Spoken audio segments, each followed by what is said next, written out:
اعوذ باللہ من الشیطان الرجیم بسم اللہ الرحمن الرحیم لها سبعۃ ابواب لكل باب منہم جزء مقسوم۔ ترجمہ: اس کے 7 دروازے ہیں، ہر دروازے کے لیے ان میں سے ایک ایک حصہ تقسیم کیا ہوا ہے۔ جہنم کے 7 طبقے ہیں، ان طبقات کو درکات بھی کہتے ہیں، اور ہر طبقے کا ایک دروازہ ہے۔ پہلا طبقہ جہنم، دوسرا طبقہ لظا، تیسرا طبقہ حطمہ، چوتھا طبقہ سعیر، پانچواں طبقہ سقر، چھٹا طبقہ جحیم اور 7واں طبقہ حاویہ ہے۔ آیت کا معنی یہ ہے کہ اللہ تعالیٰ نے ابلیس کی پیروی کرنے والوں کو 7 حصوں میں تقسیم فرما دیا ہے۔ ان میں سے ہر ایک کے لیے جہنم کا ایک طبقہ معین ہے۔ اس کی وجہ یہ ہے کہ کفر کے مراتب چونکہ مختلف ہیں، اس لیے جہنم میں بھی ان کے مرتبے مختلف ہوں گے۔ ان المتقین فی جنات وعیون ادخلوها بسلام آمنین۔ ترجمہ: بے شک متقی لوگ باغوں اور جہجہ چشموں میں ہوں گے، حکم ہوگا ان میں سلامتی کے ساتھ امن و امان سے داخل ہو جاؤ۔ اس سے وہ لوگ مراد ہیں جو کفر و شرک سے باز رہے اور ایمان لائے، اگرچہ گناہ گار ہوں۔ گناہ گار مومنین کا معاملہ اللہ تعالیٰ کی مشیت پر موقوف ہے، وہ چاہے تو انہیں ایک مدت تک عذاب میں مبتلا کر دے، پھر اپنے حبیب صلی اللہ علیہ وسلم کی شفاعت کے صدقے انہیں معاف فرما دے، اور اگر چاہے تو انہیں عذاب ہی نہ دے۔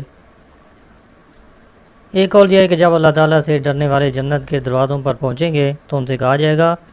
اور دوسرا قول یہ ہے کہ جب جنتی جنت میں ایک جگہ سے دوسری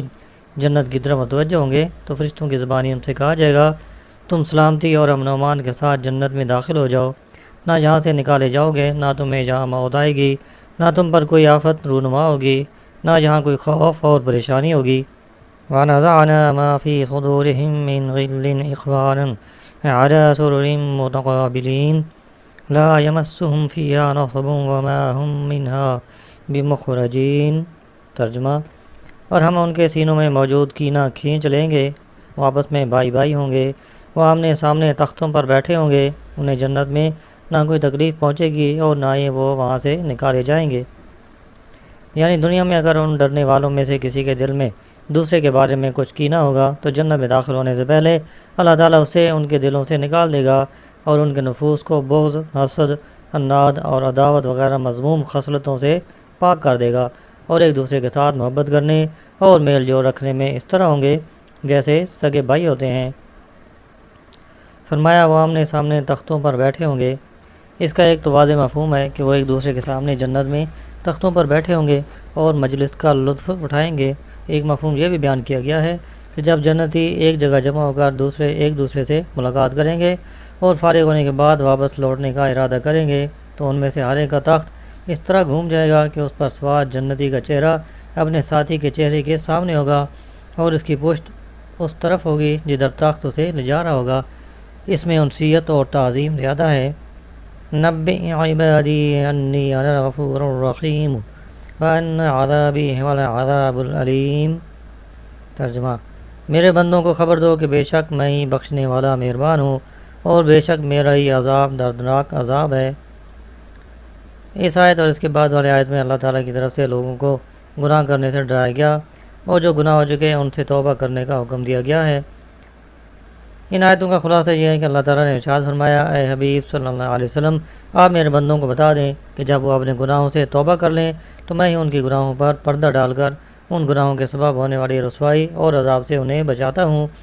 اور گناہوں سے توبہ کرنے کے بعد انہیں عذاب نہ دے کر ان پر رحم فرماتا ہوں۔ اور میرے بندوں کو یہ بھی بتا دیں کہ میرا عذاب ان کے لیے ہے جو اپنے گناہوں پر قائم رہیں اور ان سے توبہ نہ کریں۔ میرا عذاب اتنا دردناک ہے کہ اس جیسا دردناک کوئی عذاب ہو ہی نہیں سکتا۔ ان آیات سے معلوم ہے کہ بندوں کو امید اور خوف کے درمیان رہنا چاہیے کہ اللہ تعالیٰ کی رحمت کی وسعت دیکھ کر گناہوں پر بے باک نہ ہوں اور نہ اللہ تعالیٰ کے عذاب کی شدت دیکھ کر اس کی رحمت سے مایوس ہوں۔ اس کے متعلق صحیح بخاری میں حضرت ابو ہریرہ رضی اللہ عنہ سے روایت ہے، حضور صلی اللہ علیہ وسلم نے ارشاد فرمایا،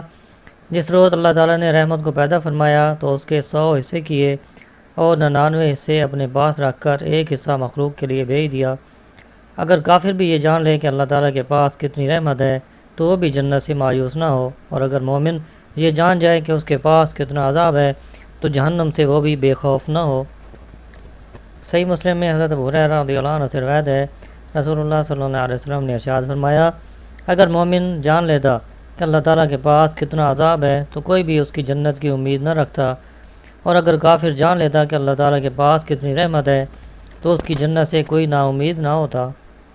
یہاں امید اور خوف کے درمیان رہنے کی ایک بہترین صورت ملاحظہ ہو۔ حضرت عمر فاروق رضی اللہ عنہ نے ایک مرتبہ ارشاد فرمایا، اگر آسمان سے کوئی اعلان کرنے والا یہ اعلان کرے کہ اے لوگو تم سب کے سب جنت میں داخل ہو جاؤ گے لیکن ایک شخص جنت میں داخل نہیں ہوگا تو میں اس بات سے ضرور ڈروں گا کہ کہیں وہ شخص میں ہی نہ ہوں، اور اگر اعلان کرنے والا یہ کہے کہ اے لوگو تم سب جہنم میں جاؤ گے البتہ ایک شخص جہنم میں نہیں جائے گا تو میں ضرور یہ امید رکھوں گا کہ وہ شخص میں ہی ہوں۔ علامہ علی محمد بن خادم رحمۃ اللہ علیہ ان آیات کے تحت چند نکات بیان کرتے ہوئے فرماتے ہیں، اللہ تعالیٰ نے بندوں کی نسبت اپنی ذات کی طرف کرتے ہوئے فرمایا کہ میرے بندوں کو خبر دو، اس میں بندوں کی عزت افزائی ہے، اور جس نے بھی اس بات کا اعتراف کیا کہ وہ اللہ تعالیٰ کا بندہ ہے تو وہ اس عزت و تعظیم میں داخل ہے۔ جب اللہ تعالیٰ نے اپنی رحمت و مغفرت کا ذکر کیا تو اسے بڑی تاکید کے ساتھ بیان کیا، اور جب عذاب کا ذکر کیا تو اسے خبر دینے کے انداز میں بیان کیا۔ یہ اس بات کی دلیل ہے کہ اللہ تعالیٰ کی رحمت و مغفرت اس کے غضب و عذاب پر سبقت رکھتی ہے۔ اللہ تعالیٰ نے اپنے حبیب صلی اللہ علیہ وسلم سے ارشاد فرمایا کہ وہ اس کے بندوں تک میری رحمت و مغفرت اور عذاب کی بات پہنچا دیں، گویا کہ اللہ تعالیٰ نے رحمت و مغفرت کا التزام فرمانے میں اپنی ذات پر اپنے حبیب صلی اللہ علیہ وسلم کو گواہ بنایا۔ یہی نکات امام فخر الدین رازی رحمۃ اللہ علیہ نے بھی تفسیر کبیر میں بیان فرمایا ہے۔ اسی مقام پر آپ رحمۃ اللہ علیہ مزید فرماتے ہیں کہ نبی عبادی کا معنی ہے کہ ہر اس شخص کو خبر دے دیں جو میرا بندہ ہونے کا اعتراف کرتا ہے۔ اس میں جس طرح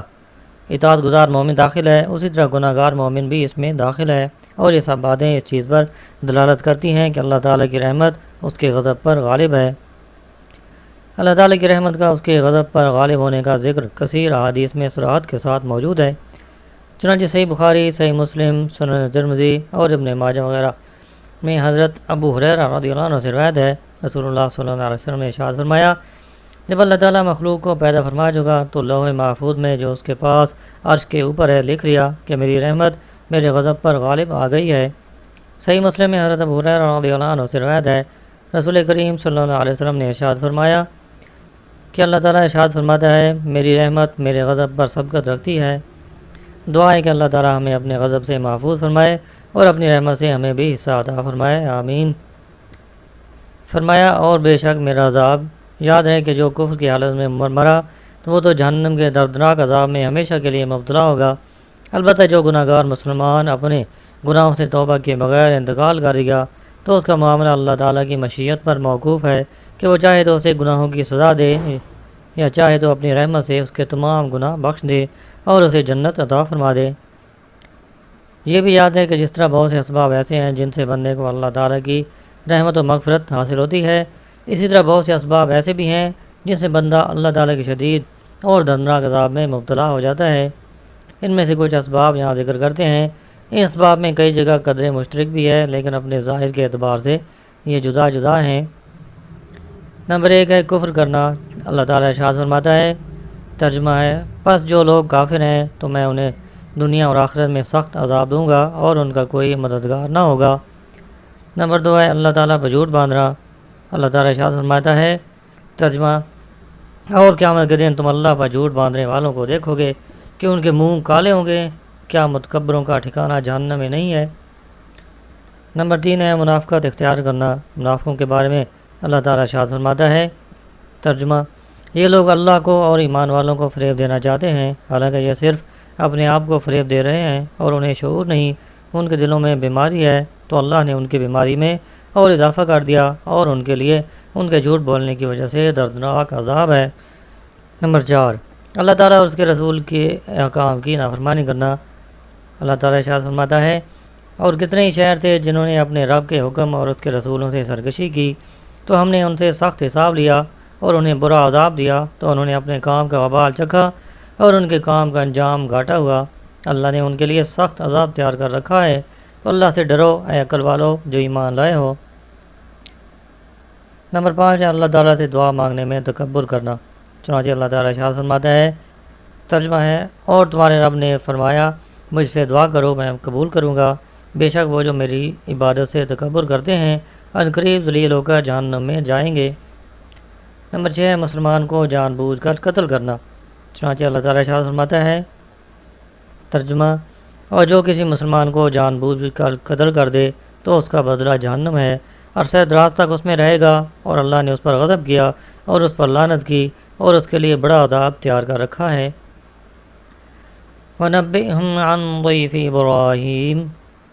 ترجمہ، اور انہیں ابراہیم کے مہمانوں کا احوال سناؤ۔